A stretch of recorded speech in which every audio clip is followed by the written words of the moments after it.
everyone, it's your favorite CEO, Miss Flo, and you are watching Neon Mike, where the conversations just glow. Today I have a special guest. You may know him on social media as Hellspawn Cosplay, but he is a man of many hats and many things in his tool belt, especially since he's also an electrician. Um, Go ahead and introduce yourself, Hellspawn. Oh, well, thank you for having me. My name is Demetrius Holt, and yeah, I started out as a cosplayer that happened to be a bodybuilder, but then it turned into being a producer and then a writer and then an actor, and I find like that I'm mainly a producer at heart more than anything else. And I've been able to accomplish a lot of things that I never thought I would be able to accomplish, especially through cosplay. So, um, yeah, I don't know exactly what to go into without sounding pretentious. So, That's always a challenge because even when sometimes I introduce myself with people, people that know me feel like, well, you're being so humble, like you do so many great things, but it's like, I don't know. It's always kind of like awkward because you don't want to feel like you're bragging too much. You know what I Mhm, mean? You just kind of like warming up to people. I guess it's like, mhm. do you feel, so maybe because I'm an introvert, I don't know, do you feel it's like a more introverted thing, or do you feel like it's just like you being humble? Oh no, so the thing is, I'm very much of an extrovert, but I know that people can only take my personality in doses, in small doses. So I do have a self-managing system to keep myself from being from over, basically overstaying my welcome from, with people because there's a lot of things that I would like for people to work with me on, but they can't get sick of me, before I bring them in. You know what I mean? So if and the thing is it's I'm kind of like a large pill to swallow. I just am, I've been that way for years, and I think since high school.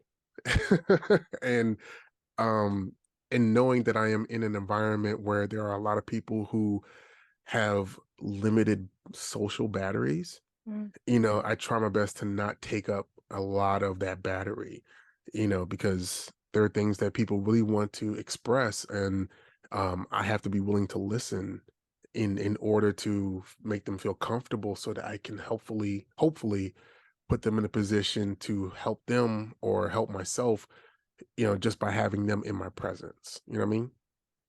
So thoughtful, because a lot of people don't really take the time or consider like someone as introvert or other people's feelings in new spaces. Like like that's so conscious of you, especially in nerd culture. Because Hmm. what when going to these different conventions and parties is like you meet people that are somewhat shy and reserved, but it's Hmm. like, you know what I mean, once you get to know them a little better and you know, it when you start to see them like their eyes brighten up when you start talking about like their favorite thing, Hmm. it's it's such a like it's a good feeling, you know, to make sure that somebody feels comfortable and welcome in any and all spaces. Uh Speaking of which, since like your current endeavor, Blurred and Powerful, is like you are really focused on making sure that Black nerds have a safe space to geek. Like, what was like your thought process, or how you were able to create Blurred and Powerful? Huh. Well, Blood and Powerful came from a couple of different sources. It is a storied history at this point. Um, so first and foremost, I went to San Diego Comic Con in 2019, right? It was my first San Diego, and I was able to go on to the CW yacht for a Blurred and Bougie party that was hosted by the WB and CW. And it was the blackest party I had ever been to outside of BlerdCon. And I was thinking, yo, this is great. Like every time I come to San Diego, I'm going to come to this party type deal. And the pandemic happened. And Mm. then 2022 happened, went out to San Diego, and there was no Blerd and Bougie party. And I was with the fellas, and this was the year that I had debuted my Hawkman. cosplay. And that was I think February or March of 2022. And Aldous Hodge, who was playing Hawkman in the Black Adam movie, ended up resharing one of my reels on Instagram with me as Hawkman and stuff. He was like, I appreciate you, brother, from one Hawkman to another type deal. It was dope. It was cool. So we were leaving this one party at San Diego, and we were in a big group. But as we were walking, I kind of got snatched from the group, and then like I was like about to be in fight mode, Yeah, and cause like who is snatching you? right, like because like it was like a hard yank, I'm not like what is happening, and I look up and like I'm looking at Aldous Hodge in my face, and I'm like, oh, it's like I think I know you, and he's like, I think I know you too, and like the two of us, we just started like going back and forth and bantering or whatever, and then I see Akila Cooper, who wrote the Megan movie. If you she was there, and then I saw Mark Bernardin was there, and I saw Dr. Jason Johnson from MSNBC was sitting there, and I saw this other guy who I didn't know, and I was like, yo, what is this black cabal of like black excellence just happening right here? Like, why are you all sitting together? And I couldn't get a good answer from them. So it was like, we took some videos and pictures, and we just kept it moving. Later on that summer, my boy Jason Richardson, who owns J1 Con in New Jersey, he was telling me about how he and his wife have to take out their life savings every single year in order to fund their convention. And right, I saw right, and like they just had their second kid, and I'm thinking, yo, like I only got one kid. Like I can only imagine how scary it is to pull out your life savings and gamble on a convention doing well so that you can at least get that money back. Later on, I started thinking about how I could help black owned conventions, by maybe having a networking event or a mixer at San Diego in front of like some big dollar, high dollar investors, and get the owners of of these black conventions together and have them, talk to these people, basically like a mixer to help them garner some fundraising, right? And I put together a pitch deck, and I was thinking, well, I just need some people who are up there that could help push this. And then that was my friend Eric Moran, the Smoke 007 on Instagram. He hit me up. He was like, "Yo, I got tickets to the Black Adam premiere." I was like, "You want to run up there?" I'm like, "With you as Black Adam and me as Hawkman?" He was like, "Yeah." I was like, "All right, let's run it." You know what I mean? So I picked him up in Philadelphia, and then we went straight to New York from there. And I told him, whatever happens during this day, we're just going to say yes. Okay, don't have no hesitations, just say yes. And he was like, all right, cool. I was like, all right, bet. Now go across the street and go talk to Dwayne, the Rock Johnson, because he used to wrestle with him back in the day or whatever, because he didn't see him. I was like, I saw him, so go talk to him, go hang out with your boy, right? And that was like a vibrating thing for him. He got a chance to like talk to Dwayne a little bit, and we went back and forth on some stuff, and that set the tone for the rest of the day. So we go up there, we're in New York, we're the only two cosplayers at the Black Adam premiere, and we had all the attention, we had on jumbotrons and all that other stuff. And later on in the night, all the actors showed up, including Aldous Hodge. And so he showed up, and he looked at me, and then he was like, "I see you, bro." And I'm like, say, yeah, whatever. And then I handed him flash drive with the Blerd and Powerful pitch on it that said that black owned conventions could use your help. And that was caught on video. It's on my Instagram. And he was like, "Oh, I'm with it. That's dope." Right. So then he pocketed it. And then that was the last that I heard about it for the next 24 hours. The next 24 hours, I got hit by a guy named Phil Boutte. Now, Phil Boutte is a concept artist that owns a studio called 9B Collective. 9B Collective does all of the drawings, does all of the costume designs to a degree for Marvel, Disney, DC Comics, all the movies and such and such. And he hit me up. He was like, I'm glad you got a chance to talk to Aldous.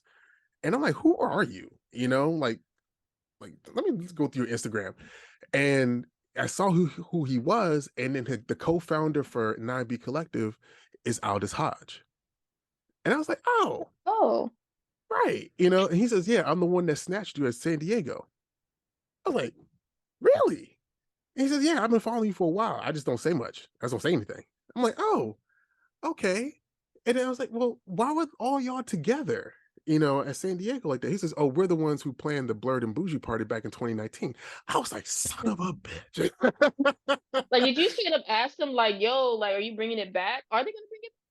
That's the thing. Like it's super complicated because Blerd and Bougie was originally funded by the WB, right?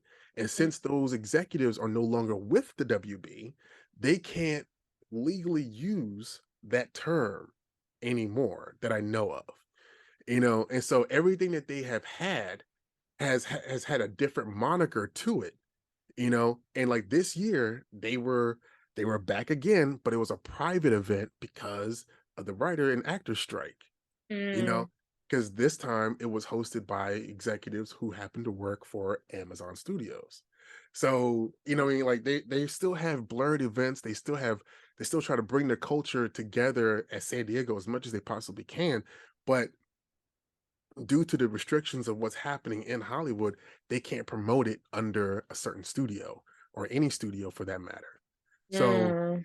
so yeah, and like I've been actually ever since Phil and I made contact, I think in like was that November of last year, he and we actually became like friends. Like we talk almost every day, between sending memes or sending like melanin shade room posts together or to each other or something like that. Like, we're cool. Like we're in and like at San Diego, I met the rest of his team and the person that hosted Blerd and Bougie back in 2019. Like she and I got a chance to talk, in person, even though we've been communicating with one another since October of last year. Like I've kind of been ingratiated slightly into this new circle of friends, and these people just happen to be Hollywood power players.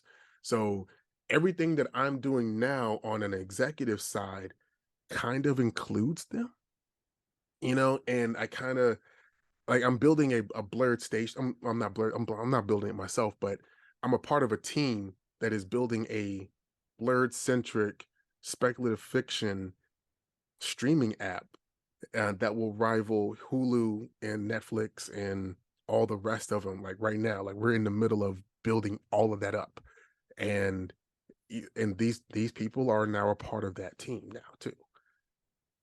So So wait a minute. So wait, we're getting like a blurred streaming app. Like, what would be on the app though? Are we talking about like new original black content, movies, new new original? new stuff, all black. We're talking about, when I say speculative fiction, I'm talking about like science fiction. We're talking about like witches and werewolves and you know teams of assassins that happen to be teenagers that are replacing the old you know team of assassins, that kind of thing. Like we just brought Aldous Hodge on as a producer for one of our shows called Atwood. So like we're and actually he's shopping that at Amazon right now. But we sell one of the shows because like we have like a nice several packages of television shows that we're willing to sell, and then we have a nice set of television shows that we're only going to produce on our own. And when we're talking about content creators becoming a part of this, you know we understand that followers don't exactly mean dollars. Mm-hmm. So when we're offering opportunities for content creators who have followings, we're not offering them money, we're offering them stability, you know, Mm. because everyone gets paid now through an algorithm. How many times has your video been viewed? No, that doesn't make any sense because you can't quantify that in any kind of like dollar amount.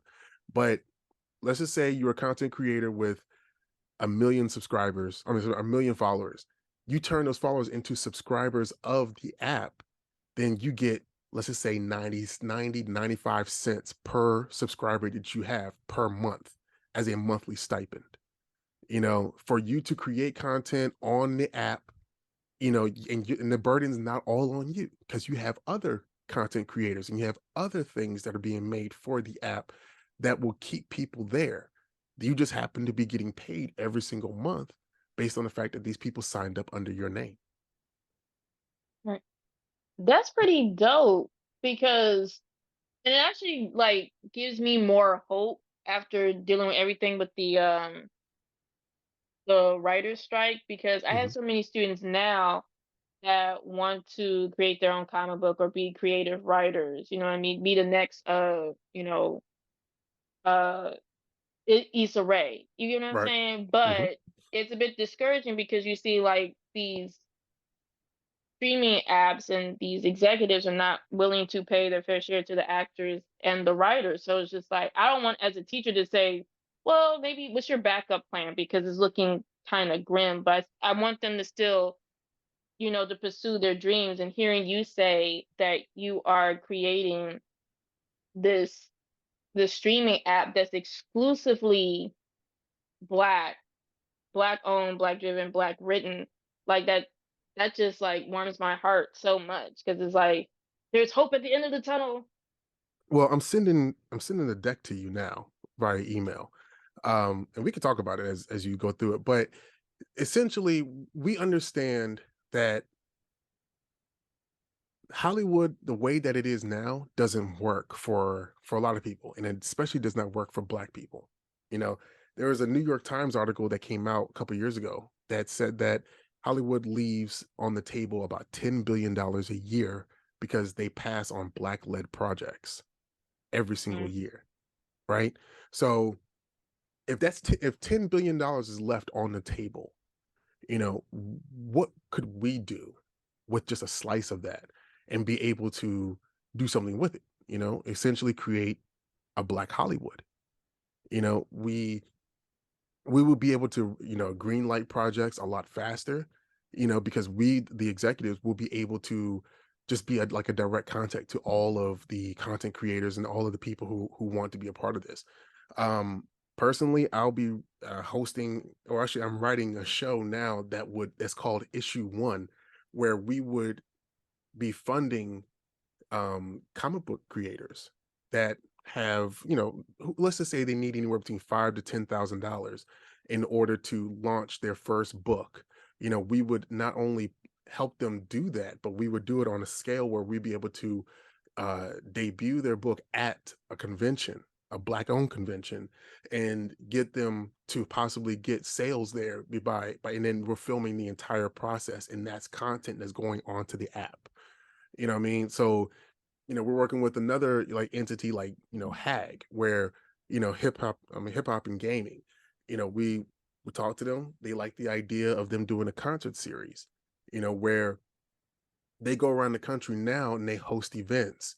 What would be dope is what if they had like a documentary, like a documentary like season that's kind of like WWE, Found Treasures or something or another, where you're seeing the process, you're seeing them set everything up, you're seeing who they have to deal with and what they got to deal with and all the, small, all the small fires they got to put out.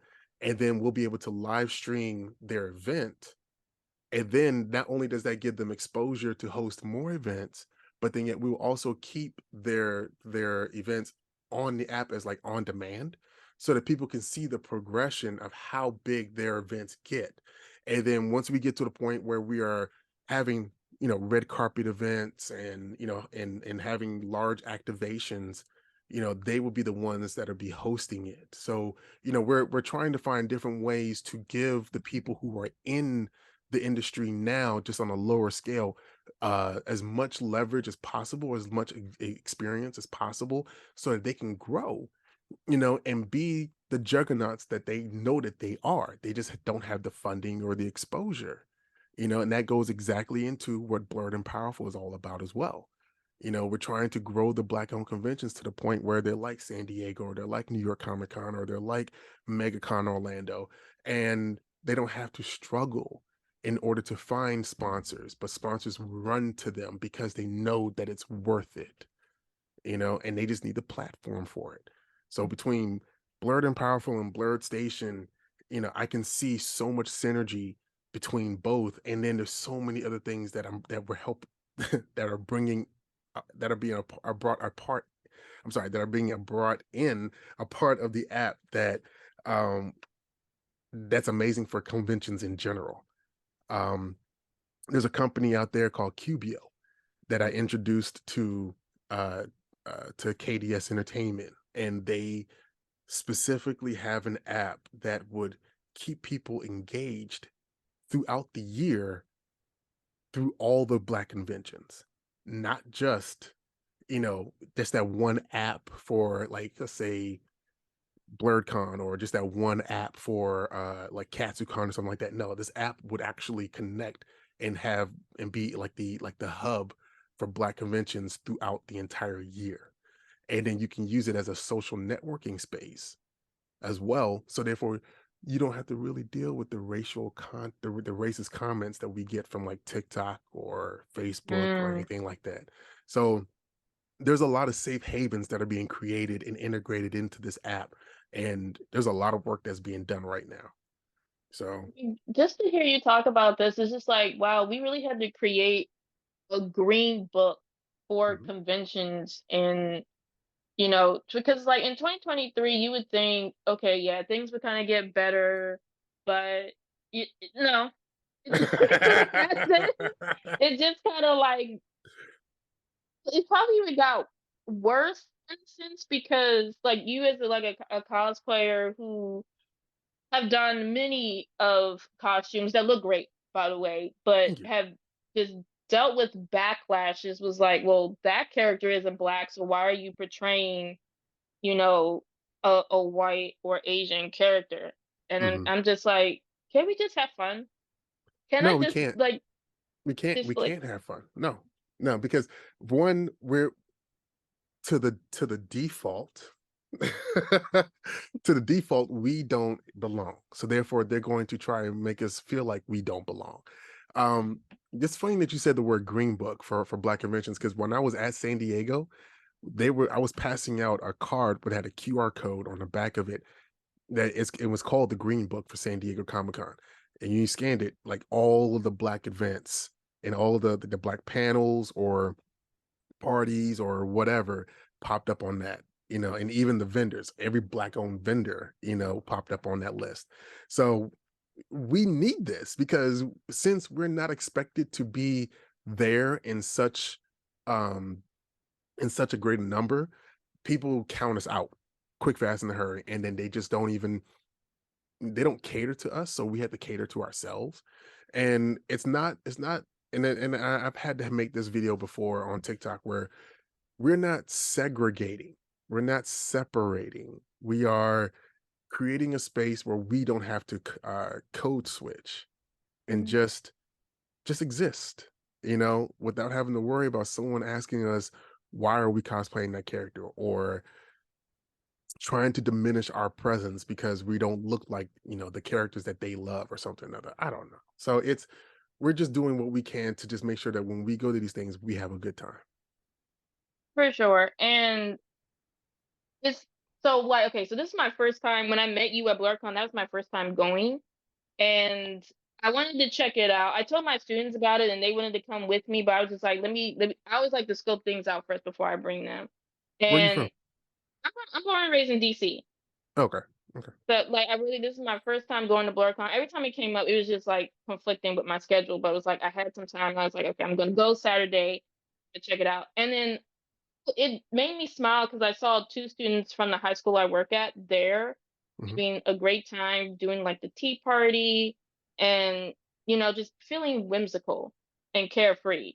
And then I had to sit down with uh, a college student that goes to a PWI, a person from Canada, like came all the way here from Canada, and just to say like, it's so cool to be at BlurCon because it's like I don't have to code switch. I could just be and have fun and geek out and just like breathe. And I feel like a lot of people don't take the term blurred or blurred spaces seriously because they don't understand what it's like to be like double marginalized in a Hmm. sense. because it's like, okay, we're black, so we deal with the racism and all the bigotry, and that's a heavy weight. And then sometimes we can't also geek out in our own community because it may be perceived as like a white thing. Don't be a black woman that happens to be a part of the LGBTQA that happens to be blurred. So like you're like a niche of a niche of a niche of a Ye- niche. Yeah, it's just like, and I have like so many of that like in my group. So it's like I told my kids about it because they also follow me on social media and I post everything. And they were like, they really want to go. Like they want to go. I was like, okay, all right, we'll make some plans because it's hard because it's in the summer. Mhm. So, arranging field trips and things There like that. is No, there is I think an initiative to move BlerdCon to the spring in 2025. I think that is what's happening. I think they're on a course for that because Hilton knows that that's important, and I think that's also a selling point that I use for Blerd and Powerful is like, if we can get these conventions to exist in a space that's like on a Thursday, Friday, Saturday, Sunday, the way that San Diego does, if they have enough funding to exhibit for that long, or even because I'm pretty sure like the summer rates are a lot cheaper than the spring or the fall because there's no telling mm, what's happening but there's also really crowded in the summer when it comes to yeah, okay, you got BlurCon and then you got 2 weeks later you got DreamCon. What I mean, like you have to choose monetarily how to spend your money, or yeah, reasonably anyway.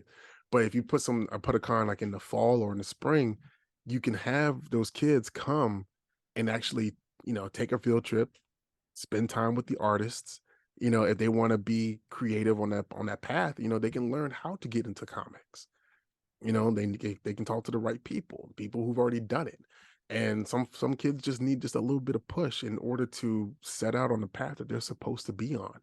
And a lot of kids don't have that opportunity at all.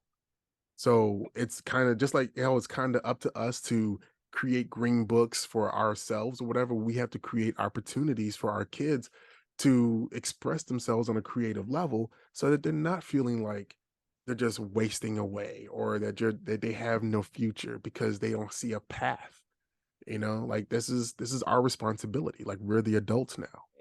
so before Zoom interrupted us, we were talking about like really providing opportunities not just for adults but also for our young folk, like you being a dad, and we see your adorable son cosplaying with you all the time on social media. Like what does it mean for you to like be that form of representation for your son? Um Honestly, I just had the stuff out. And, with him being as curious as he is, I fuel whatever he wants to like, whatever he leans into. I try because like it's like a thin line. It's a real thin line where, you can share your passions and your loves with your kids and then you force them on your kid. You know what I mean? You don't want to do that. Like actually I ran into a cosplayer at San Diego who was the Nightcrawler. His kids were out there with him, but he couldn't help but to say, he's like, yeah, they used to cosplay, and I think I broke them because they hate it now. And I'm like, oh, Oh yeah, no, like, and I looked at them, and they're like preteens or like teenagers, and they're like, and they just outgrew it.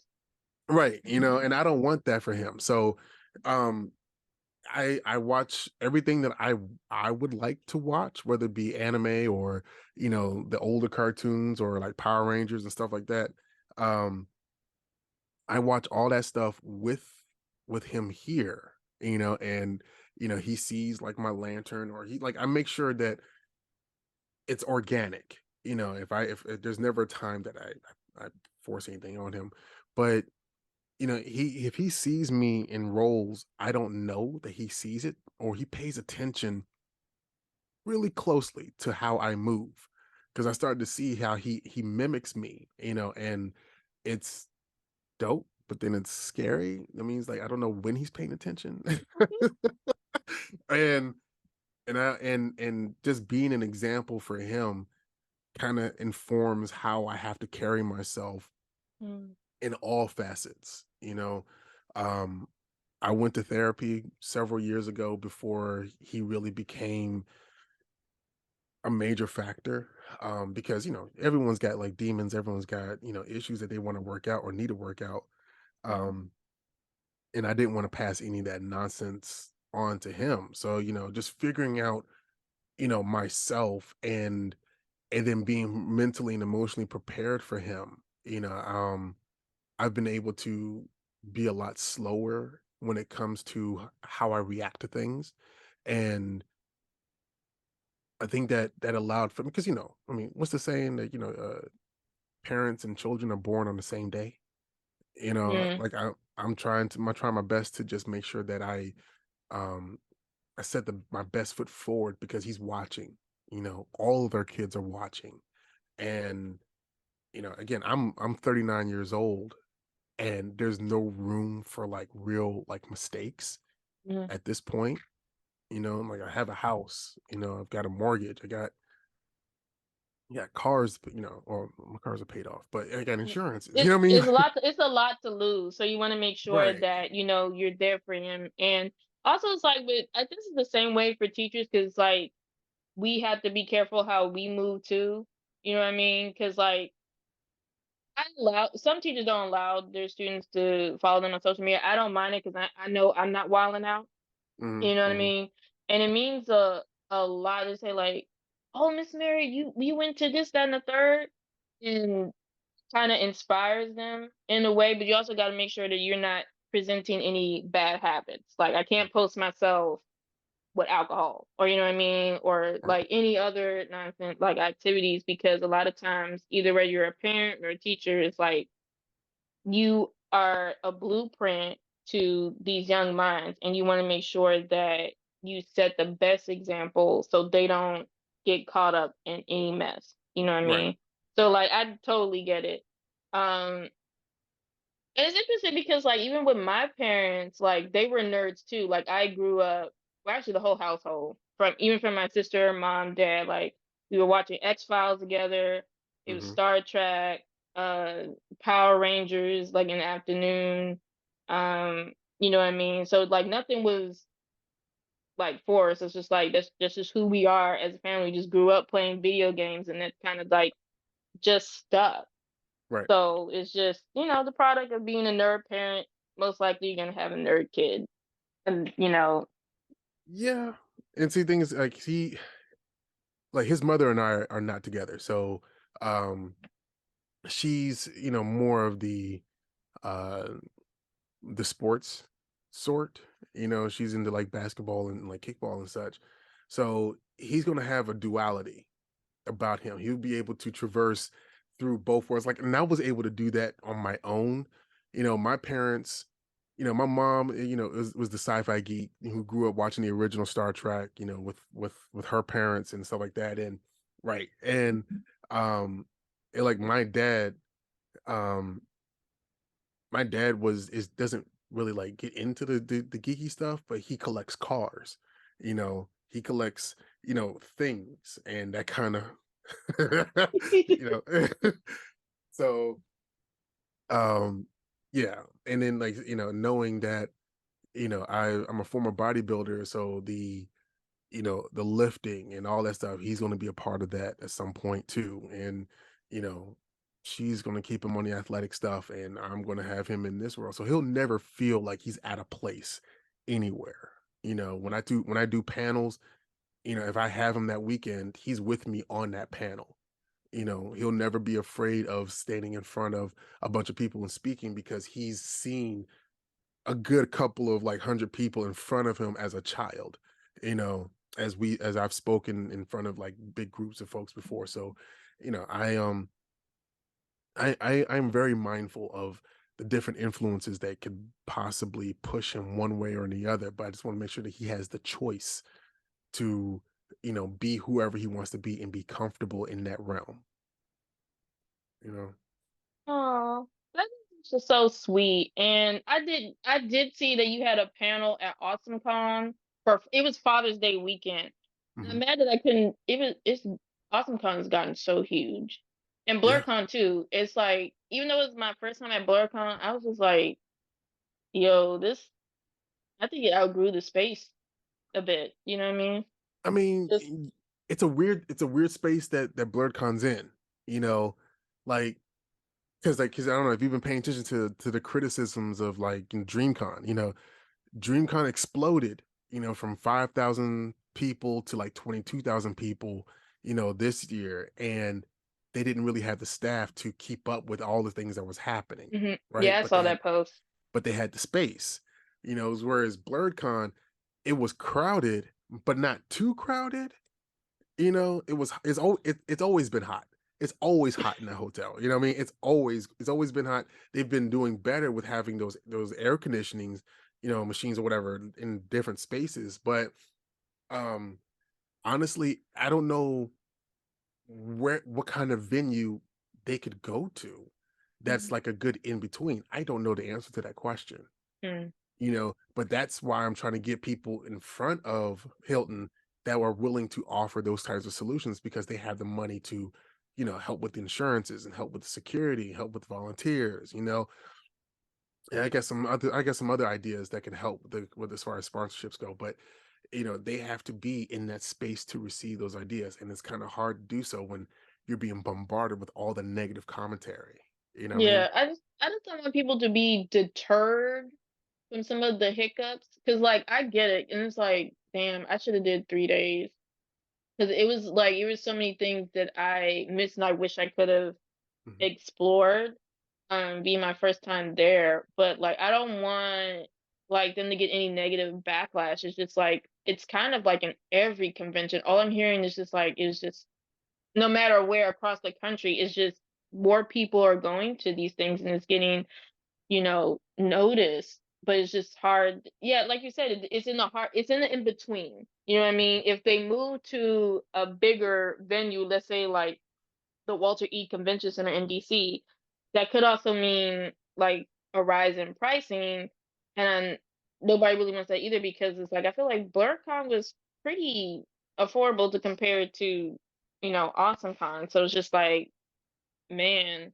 But I Well, do appreciate you having this network and building this network so to help conventions like BlurCon out of this, like tight spot. that's the thing. Like, and honestly, when you said Walter E. Convention Center, I remember when Awesome Con was just on the first floor of the convention center, and then it exploded to the rest of the convention center. You know what I mean? So maybe that could be an option. Is just for them to just host BlerdCon at that one thing, but then you kind of lose the 24-hour appeal. Mhm. So again, that's something that's appealing about the con, that it's a 24-hour con for 3 days. You know what I mean? Whereas Awesome Con itself is, from 8 to 4 or from like 10 to 7, depending upon the day. But honestly, like what's funny is, and what's infuriating for me is that I shouldn't have been the one to come up with this idea of helping the black conventions. Mm. For as long as these conventions have been running, like J1 Con has been running for 10 years, right?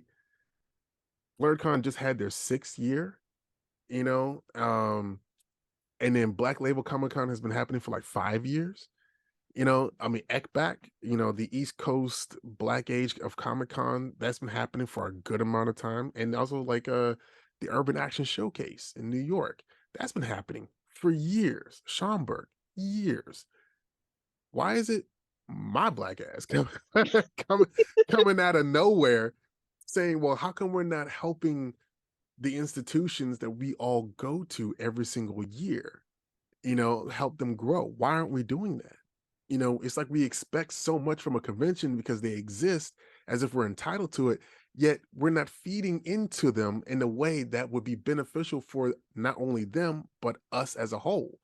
We talk about helping black owned businesses, but yet we only talk about helping one black owned business. If we help a convention, we're helping 70 black owned Mhm. businesses. You know what I mean? Like it Right. doesn't make any sense for me to come and be the one person speaking all of this when I'm pretty sure y'all have complained about a convention not having XYZ. You complain Mhm. about BlerdCon not having XYZ or ABC, and yet what have you done to help get them those things? You know what I mean? And it's infuriating, especially since you have other entities out here that have quote unquote helped the black con community by existing by just taking y'all's money. Mhm. You know, like my site Blerd and Powerful has a list of all the black owned conventions throughout the country that I know of so far. You know, why don't you have that on y'all site? Mm. You know what I mean? Like it's the most basic thing to help, like just to have a list, a green book. You know what I mean? It's the most basic idea in order to help promote these black conventions. And these other entities have been out here for years and they hadn't thought about that. Like it just My Yeah, I get what you're saying. I think part of it is like people rely on social media too much. They think if they have a hashtag or an at, then and you have people posting to that, that's enough. And just kind of dipping my hands in like the publication game and realizing that that was not it's not. It's just like there has to be a better strategy. And then basically we have to move the same way like white people move or rich white people move. You know what I'm saying? that part. Yeah. That's think about it. You got on the West Coast, you got WonderCon. They manage all of like the conventions out there, you know, whether it be like what's it called? I can't think of it right now, but then you got Fan Expo on the East Coast. You know, they got Fan Expo Philadelphia, you know, Chicago, you know, they had like Fan Expo manages their resources throughout all those conventions and they make all of them successful. Blerd and Powerful, the 30-year plan for that is to manage all the resources between all the black owned conventions as well. You know, like if I know this agent, why don't I put that agent in contact with J1 Con as well as, you know, the Urban Nerd Con down in Atlanta, you know what I mean? So that they can start like using those same people, you know, so that they can possibly bring in more money, more ticket sales. Like this stuff is, it's like, it's really simple. It's like, it's marketing 101 and we're not utilizing each other at all, where everyone wants to stand on their own when nobody else has ever done things on their own. Like it just Right. it's crazy. Like I don't know, is it the Kenya Barris thing, you know, because slavery, you know, or what? I don't get it.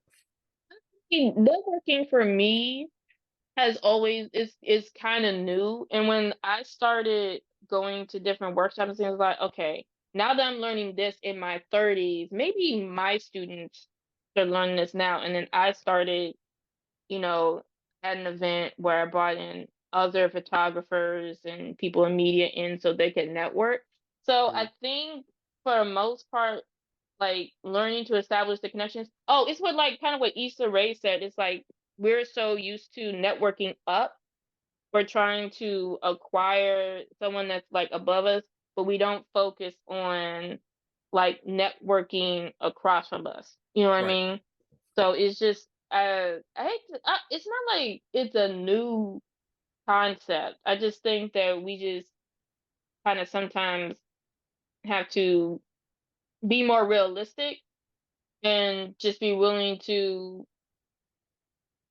accept partnerships from other people that's doing the same thing. There's no shame in that. It's just like you can all come up together, but I So what you're describing is the mentality that there could only be that the table is only large enough for one person. There can only be one Negro at the moment. You know what I mean? And to a degree, that was kind of the case, but like with comedy, you know, there was only one Richard Pryor, there was only one Red Fox, there's only one, you know, Eddie Eddie Murphy. Murphy. You know what I mean? Like right, so like Martin, and then you know now Kevin Hart, or is it Kevin Hart anymore? I don't know. You know the table is actually large enough for all of us to sit down and eat. You just have to be in the kitchen long enough to cook what you got. You know Hmm. what I mean? And if it's not ready to sit down and eat with us, then just keep cooking, baby. Like that's all that it is. Same. So if we could bring it back to Blerd Station, there are content creators that I know who are still growing that could benefit from the app that we're building, but they're not ready yet. You Hmm. know, keep cooking. keep building your brand, keep refining it so that when it's time for me to pull you and you're ready, you Mhm. know, then you'll be able to bring your following with you, and then you'll be able to make consistent money for what you love doing. Like that's there's no limitation on content creation or creativity except for what you put on yourself, Right. you know, and all of us here can tell you you're doing a great job, but it's up to you to actually get it done. It's up to Mhm. you to see that for yourself. So with the way that we conduct ourselves with these conventions, yes, it is a there is a certain type of narcissistic personality that is required in order to get the job done, because you can't be deterred by forces that would get into your way. There are a lot of roadblocks, there are a lot of walls, but being able to manage that narcissism to a degree so that you can receive the help to get the job done on a larger scale than what your one singular self can do. That takes a level of maturity, both emotional and in intelligence, that a lot of people don't have. So there's a lot of us who are trying to make it easier for folks by saying, listen, if you get your shit together, I'll be able to offer XYZ to you, and it'll help you out in the long run on a give type of dynamic. You know what I mean?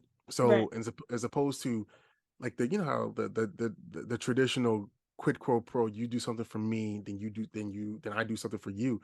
No, it's I'm going to do something for you, and we're going to do something else for you, because as I help you grow, I'm helping myself grow. Right. And that kind of mentality is what's required now, that we're going in a larger scale in trying to build up the Black Hollywood or build up the Black convention spaces. It's all about bringing everyone together so that the entire scene succeeds. So it's a slow process because people have their egos, people have their patterns, and trying to make sure that we thread the needle for them to see the biggest tapestry possible, excuse me, takes time. Yeah, it does. And I think what we kind of see is people see the success but don't see the journey. They don't understand like the amount of work it takes. Like I'd be surprised. Like I listen to what's the podcast like math uh my expert opinion, and who's the other one? It's Nori's drink champs. And you hear like the journey a lot of these artists go through. Like they weren't instant success. Mhm. It took years. Years. Yeah. So people don't like see that, they just see them when they blow up. Mhm. You know what I mean? So it's just a matter of, as long as if we establish the circle like the one that you're building, and just show them like you definitely make it, there's a support system for you. um you know what I mean, it's just you have to be motivated within yourself to really push through and have this, final product, because as you saw at BlerdCon, there's so many Black creators with like dope stories. Like the one from Dream Fury, Keisha the Demon Eater, I am waiting for that to be a series. Like as soon as I saw the cover with this young girl with afro puffs and just like slaying demons, I'm like, take my money now. Mhm. Like you know what I mean? Like that's what like I really want to see, because I grew up on Buffy, so just to see a Black girl in that role in space, you know what I mean? That makes me happy. So there's a consumer base for what you are producing and what so many other uh amazing Black sci-fi science fiction writers are creating. But where's the avenue and the lane? But it's good to hear that you are actually building that. I mean, as I kind of hate it, but I respect it. But if you think about it, Tyler Perry kind of showed us the way. Yeah. You know, he didn't really cater to any other demographic than the church going black woman. You know, he focused on that one niche and focused on it hard with all the Medea movies, all of the other like movies that like he appealed to them, and it got him the $1 billion that he got, you know, and he has to in order to buy BET and VH1. So if we take that same idea and focus on the blurs, focus on what we like to watch, whether it be, you know, witches in Salem or witches in like Louisiana or Atlanta, or you know, werewolves running XYZ, or any number of things that we finally get to see ourselves do, as opposed to being like drug dealers and Hmm. and thugs or whatever that they've betrayed us in the media for so long as, you know, then we're going to give people the opportunity to replicate the Black Panther effect. You know, for the first time, see as a scientist. For the first time, see as royalty. You know, being someone that we can be proud of when we see them on a poster. You know, this cover, you know, based of Black Panther, where you have two little kids looking at a movie poster of Black Panther and saying, "That's me right there." Aww. You know what I mean? Like it's something that you just don't see in real life anymore. But I saw this in real life. So Yeah. why would I not want to replicate that as much as possible for like kids like my son? You know, I mean, he has me, but what about one of his schoolmates that doesn't have any kind of connection to something like that? You know? Right. So And then you even expanded on that further because you donning the He-Man costume and with that gigantic fro is just like that has gone like to so many places. You've been in Men's Health on the mhm, cosplay. You even were you like you being He-Man, did that inspire He Soul? yes.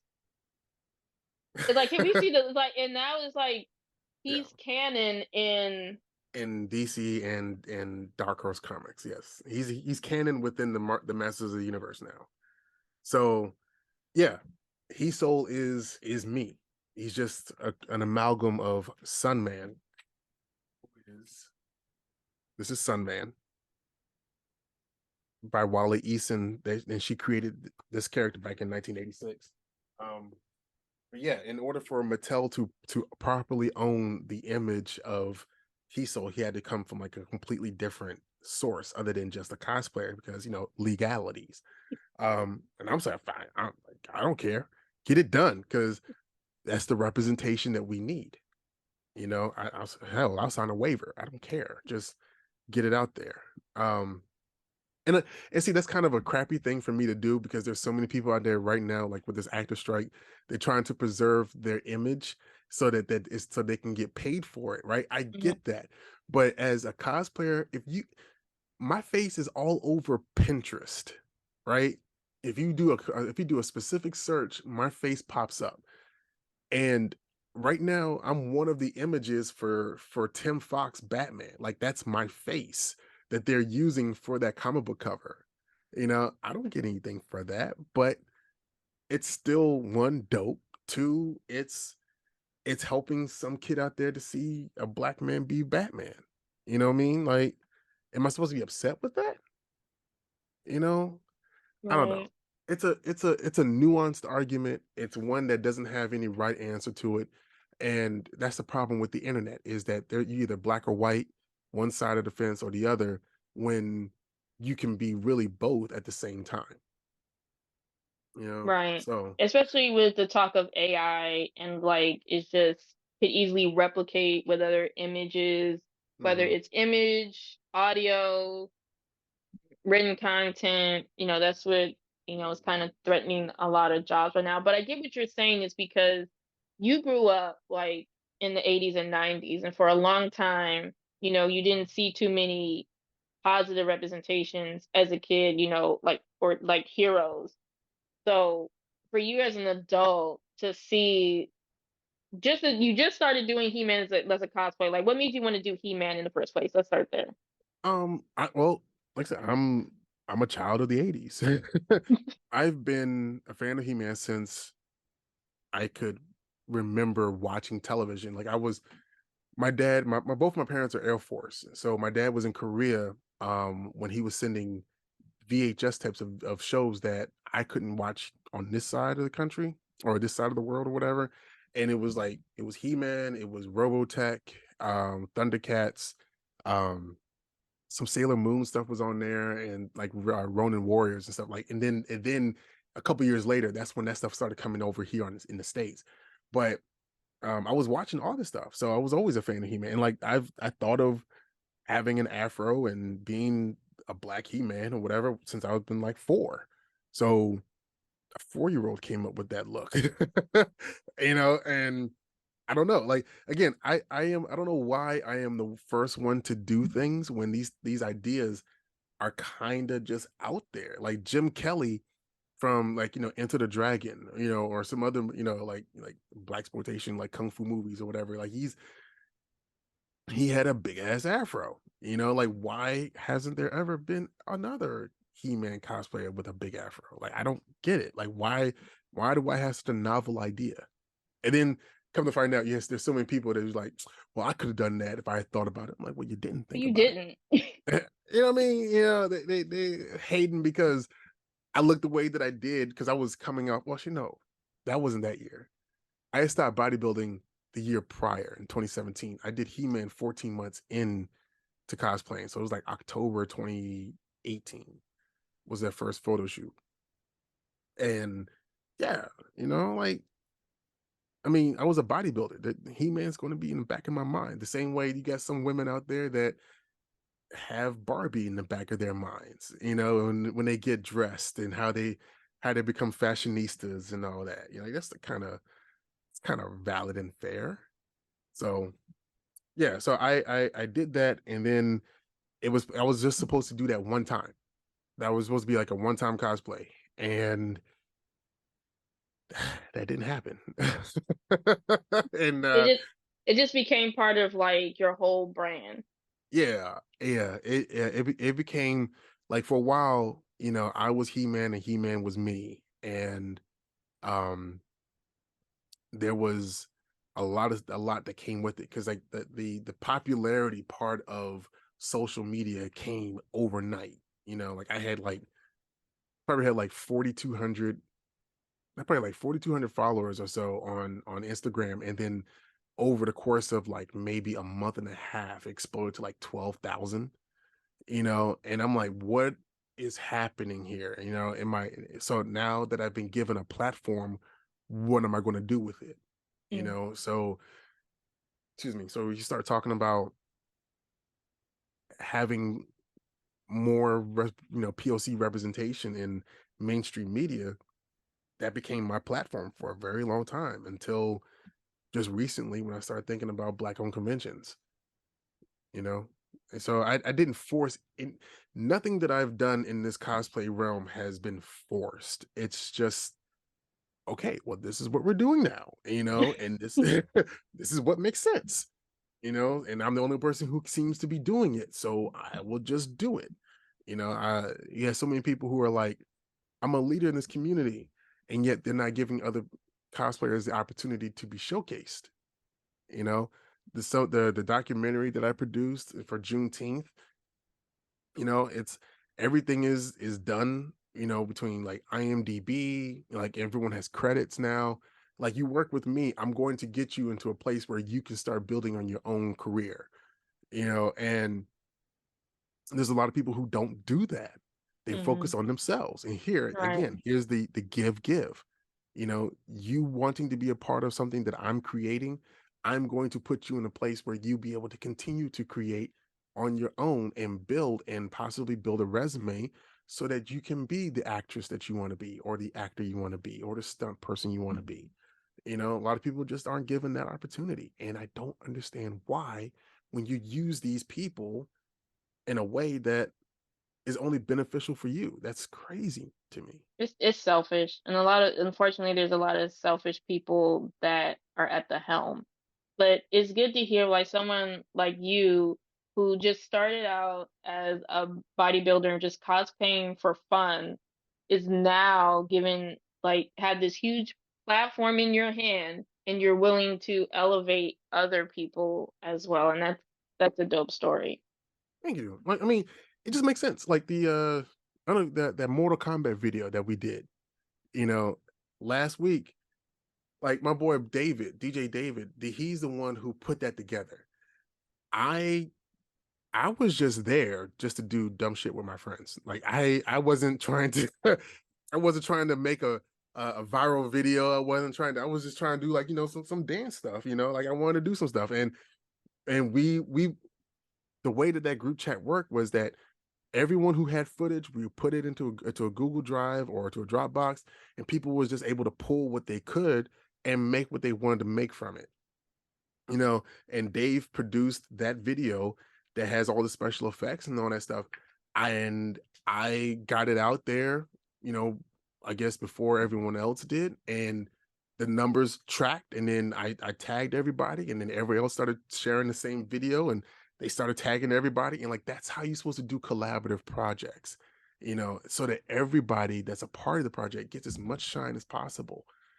I might have the highest following, but that following doesn't mean anything if it's not being shared, if it doesn't get put out by other people too, to showcase everyone else. So like, folks do have a myopic sense of self when it doesn't need to be. It can be just everybody just eating at the same time, and Mm, that's how that happened.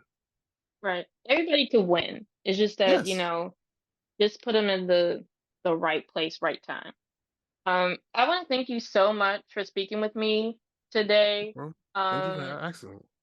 and it was just like just to meet you at BlerdCon and just to ask you to do this was like kind of a bit surreal because I was following you for a while, and I just again want to applaud you for all the amazing work that you do, and I wish you all the success.